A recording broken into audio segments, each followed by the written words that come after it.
All of the structures and institutions that have kind of reinforced and perpetuated this idea that we are not one collective consciousness, they are crumbling right now. This myth of that we are so separated and divided is consistently being challenged and being debunked by this virus. In a lot of ways, I feel like this is kind of like the earth sending us to our rooms to think about what we've done.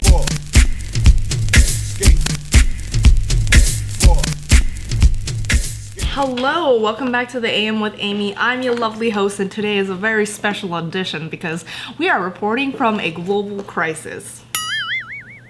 All jokes aside, I hope that everyone is doing really well. I think last week I was experiencing the worst week for my mental health just because I think everything was really just settling in and things were just, I don't know, it felt inescapable in a lot of ways, but this week I'm feeling a lot better. Been doing a lot of my own practices, keeping up with therapy. It's been so impactful and influential during such a crazy time. I just wanted to pretty much talk to you about productivity cultures, what you don't have to be doing right now, what I am actively doing to implement a healthier way of coping with things, because last week I was doing a lot of my old coping mechanisms like binge eating, spending way too much time on the news outlets and social media and stuff like that. And then I also want to talk about what I think will come out of all of this, like the good yet to come, kind of to leave off on a positive note. But yeah, last week I didn't move my body once. I didn't leave the house. I was on TikTok, social media, just all types of different platforms, and I was just in very low vibrations energetically, and it was just because I was experiencing so much anxiety and so much uncertainty for what's going on right now, which is completely valid. And so I kind of touched upon this in my living alone in downtown LA last episode, but I really want to talk about productivity and our self-development culture, which is a little bit ironic because I'm sure a lot of you come here to work on yourselves, which I still think is an amazing thing. But I guess right now, a lot of, yes, like many of us, if we have the opportunity or privilege to work from home, a lot of my influencer friends, it's like not much has changed, but at the same time, everything has changed. And it is not expected of you to work. Like, this is not just a normal day. Like, you do not have to be productive. You do not have to make productive use out of this time. And I think that in the beginning of things, I was like, oh my gosh, like the people need me now more than ever. The people, you have to like work. But then I feel like in the beginning it was a nice distraction, but like I said last week, everything kind of just hit me like a ton of bricks.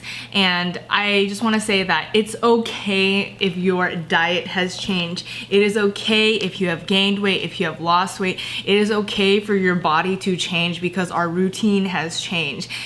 Please be kind to your body, to your routines, to even your mental health. Of course, your mental health and your state of mind has changed drastically, because so many of our routines have changed drastically. And I think I read this article on the New York Times, and I thought it was really great, so I wanted to share that. And let me pull it up first. It says, this is from the article, which I will leave all of these articles linked down below. It says, "Stop Trying to Be Productive" by Taylor Lorenz. I think this urge to overachieve, even in times of global crisis, is reflective of America's always-on work culture. In a recent article for the New Republic, the journalist Nick Martin writes that this mindset is a natural endpoint of America's hustle culture. The idea that every nanosecond of our lives must be commodified and pointed toward profit and self-development. Or self-improvement, I read that wrong. Drew Miller put it more directly in an essay for The Outline. If you are lucky enough to be employed, the only person who cares about what you're doing right now is your boss.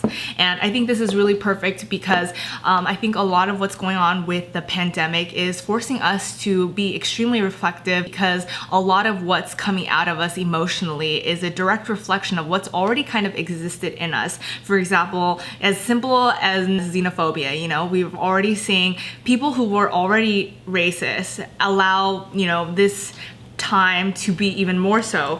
And if you are someone who already deals with anxiety, then this is an extremely anxious time. And I think that a lot of this productivity and working from home, you're working from home during a global crisis. You are working from home during a collective traumatic experience. And I really want to emphasize all of that. And you are staying at home and you don't, I mean, obviously, like, yes, it's awesome, it's recommended to stay positive and work out, but being realistic about all of these things is also so important.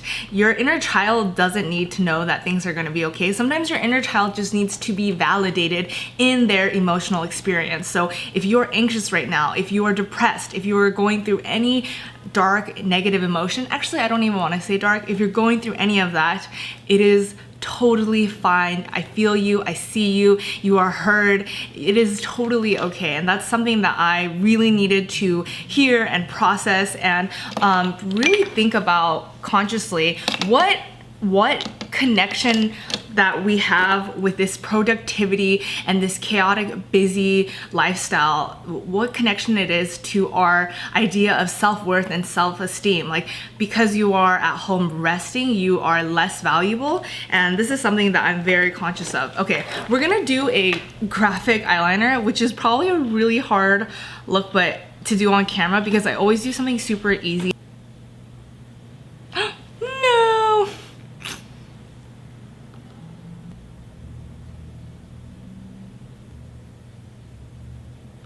So I'm gonna zoom in here, zoomy. So this is kind of like the outline. I obviously messed up here, so I'm gonna have to get a Q-tip. I'm gonna get a Q-tip. But I basically just did a graphic liner. I love graphic liner. It makes me feel like an anime badass punk rock character. I don't know. I guess what I'm trying to say is you don't have to be productive. You don't have to make positive use out of this time. You don't even have to be positive. All you have to do is really validate and honor your feelings, because the only way that you can heal from what you're going through is if you feel them. Even for me, I felt like, oh, because I am someone who works from home and not much has changed, I feel like, oh, this is when people really need me and my content. But I was almost in a lot of ways stripping my own humanity away, thinking like, are you exempt from this collective traumatic experience or from feeling it all?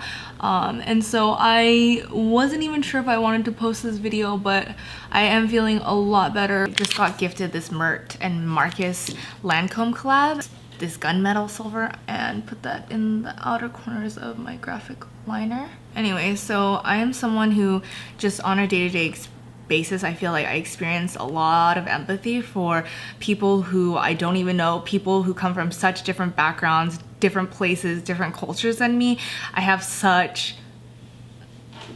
much empathy for people who like, I have just so much empathy for humanity in general. And so I feel like last week was really difficult for me because it just kind of was like it just felt like it was like my whole life was being inundated by like the collective trauma of all of this. And like I was thinking about, you know, people, because fear and anxiety and panic can cause people to act out in such different manners than they already would. And I was thinking about all the children who are, you know, at home with their abusers, with people like domestic violence victims, like people who are only allowed to be at home with people that have abused them, and thinking about, I don't know, even just like the doctors and nurses and all the first responders that are risking their lives and their health to, you know, help fight this global crisis. Just thinking about people with disordered eating, people with OCD, people with already existing, you know, depression and anxiety, and what this must be doing to our mental health. For myself personally, I know that I was falling back into my disordered eating of binge eating, just eating everything and anything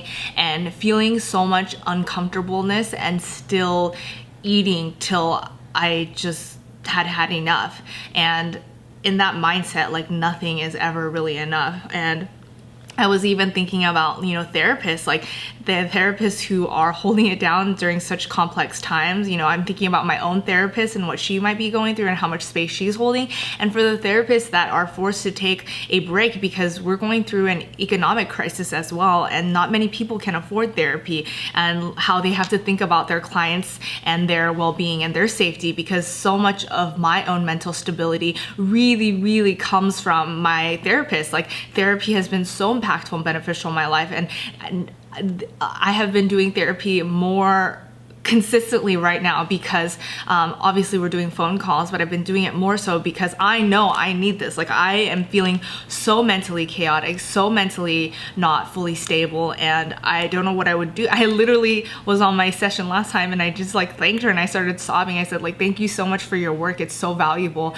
at such an important time, and I'm thinking about you as well. I'm thinking about the elderly people who are in nursing homes, who are, you know, either super lonely right now or just having to go through these like medical complications alone. Thinking about all of the people who are subject to a lot of unkindness and racism and discrimination. So I guess right now I'm just trying to kind of like shut down that global empathy for me at least a little bit, because I know that just on a day-to-day basis I care so much about people.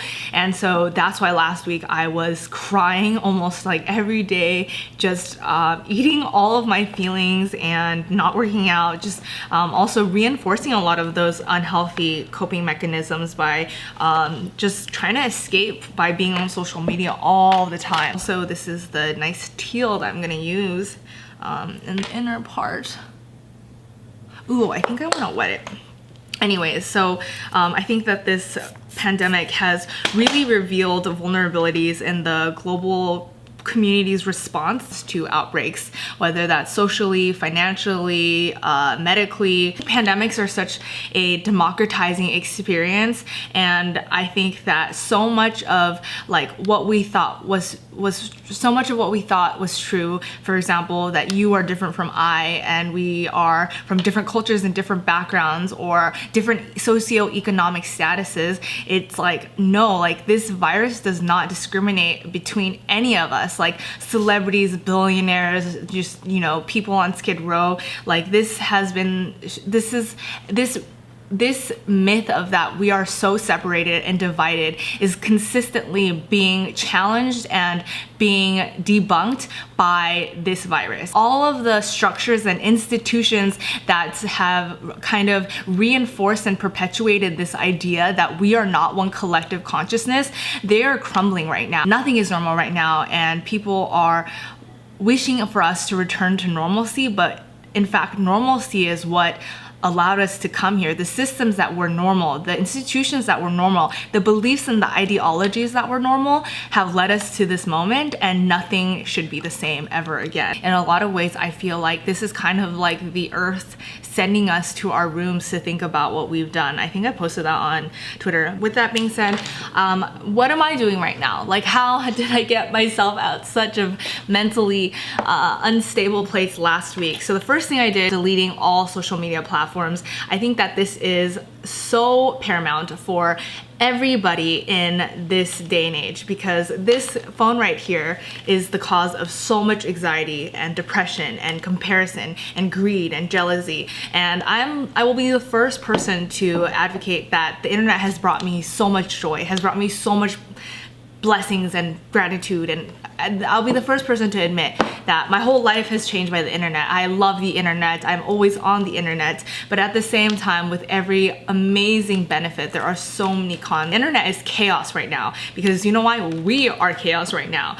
And my therapist, the first thing she said to do, she said, just knowing that I work on social media and that this is my work informs my life and my life informs my work, and they are very much so intertwined. She always advocates that I spend less time looking at screens, and this is the first thing that she said that I really needed to take care of. She said, stay away from your phone as much as possible, because right now there is a global chaotic sense of fear and anxiety and panic, which is also valid, but we don't need to exacerbate that by being on the internet all the time. And so that's the first thing I did. I deleted all social media platforms. I'm going on day 3 right now, and this is really important, not only for like people who work in social media, but just for everybody, because it seems as though like my friends who always work 9 to 5s, who are never on social media, they've become influencers themselves. They have been posting nonstop, whether it's fundraisers, whether it's articles. It's just a lot of noise right now. So I deleted all my social media and I only download it to post, because it is, again, my job. If you're someone someone that you already know you are easily affected by news, social media, easy to feed into what you're kind of digesting, I want you to be very, very mindful that you are essentially exacerbating all of this by constantly checking social media. And for your own mental health and because you love yourself, I would highly recommend spending less time on it. And for me, I kind of feel like that TikTok meme where it's like, maybe I'll just no. It's like every time I say that I'm gonna spend less time on social media, I'm always like, I don't need to delete it. I can just keep it on. I have self-control, I have discipline. No, I don't. So I just had to start deleting apps off, and so far it's been 3 days, and it's kind of like, the way I describe it is right now as you're watching this video, probably in your room, in your living room, in your bed, on a couch, you are safe right now in this present moment, in this like groundedness. You are safe in your home. You hopefully have a roof over your head. You have food in your fridge. How blessed and amazing are we as one of the richest, probably the richest country in the world to, be going through a pandemic with a roof over our head, with running water, with books to read, with a almost self-induced self-care quarantine. Like, how blessed are we as people going through all of this? And really focusing on that. The second thing I've done is I finally sought refuge in my books. So this is just a list of books I'm reading right now. I have been wanting to read this book for the past year. I bought it used off Amazon and I'm almost done with it. I'm honestly, you give me another day, I'll probably be done with it.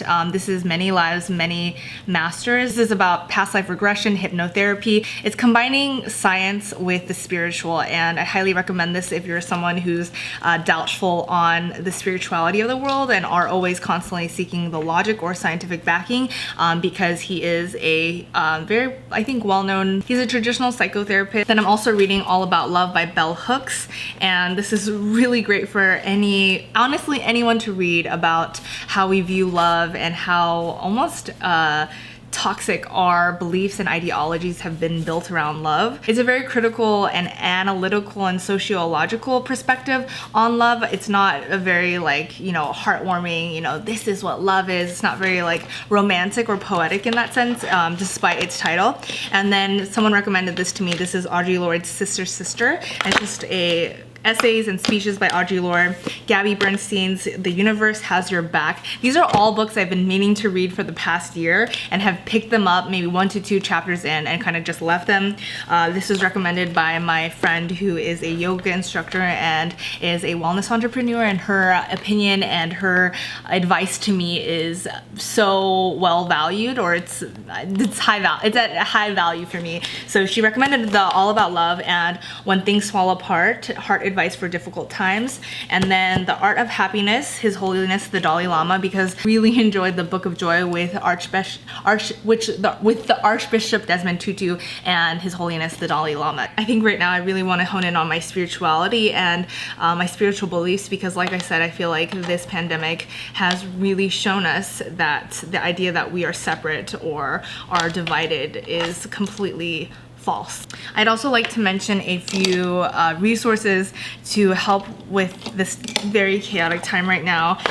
The first is Crisis Text Line, and basically you can text in and they will link you to a counselor that can kind of help you talk through. I myself have used it once during all of this, and I would highly suggest looking up any free meditations online. There is a multitude of free meditations, and there is meditation for essentially anything out there. One that I am really doing is healing your inner child and the brainwashing around who you are and your negative beliefs, and I cry profusely every time I do it, so that's something that I've been recommending to my friends as well.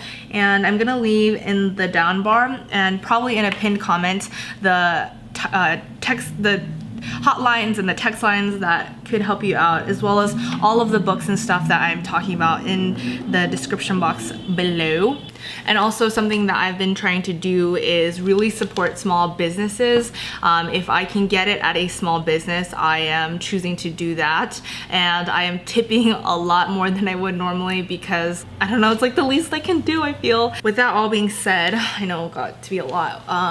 What is the good yet to come? So far historically, we know that pandemics have led to a lot of systemic changes, social changes, a lot of internal changes. When the HIV/AIDS pandemic happened, the good that came out of it is that STD testing became normalized. The use of condoms became normalized. This awareness for our sexual health became extremely normalized. It's as simple as thinking maybe like even washing your hands for 20 seconds, how that can be so normalized after this current pandemic, because that's something hard to even implement even in hospital. We really underestimated the impact of washing our hands. It's what the 14th century Sufi poet says, the wound is where the light peeks through, and out of so much darkness there is light. And when I think about other disasters or things that have really impacted our society, when I think about like Hurricane Katrina and how it was primarily like low-income Black folk that were really affected by such a crazy experience, such a traumatizing experience, and how we were able to change the course of history with our first African-American president after that. And it forced us to really not only look at what was not working externally, but also internally. Even as simple as thinking like, I don't think anyone will ever take for granted a hug or a handshake or a warm embrace, because that's something that I am craving so deeply, is to hug all of my loved ones and all my friends upon meeting. I also think that the new paradigm will be working from home. I think it's showing us that as a society, you don't have to be in office to be productive, to be successful, to be a well-functioning member of a business or a company. And I think that so many of us will learn how to kind of even work from home. And I think that with influencers, with entrepreneurs, with the power and the resource of the internet, I think that the new paradigm will be working from home. I think the biggest thing that I'm hoping for that will come out of this pandemic, and is probably the most obvious, is a huge like cultural and political and social shift towards public health. Because at the end of the day, we can all agree and kind of come to the same idea that a human life is extremely precious. This is Gucci's Carol Beige. It's like a nude. I topped it with the nude. Can you see that? And then this is Smashbox's Deep Thoughts. I like tapped that on. And then the lip liner was just like a pinky one from MAC Cosmetics. This is a completed makeup look. I feel like I haven't worn this much eye makeup in so long, but it kind of makes me feel very punk and like badass, but in a glam way.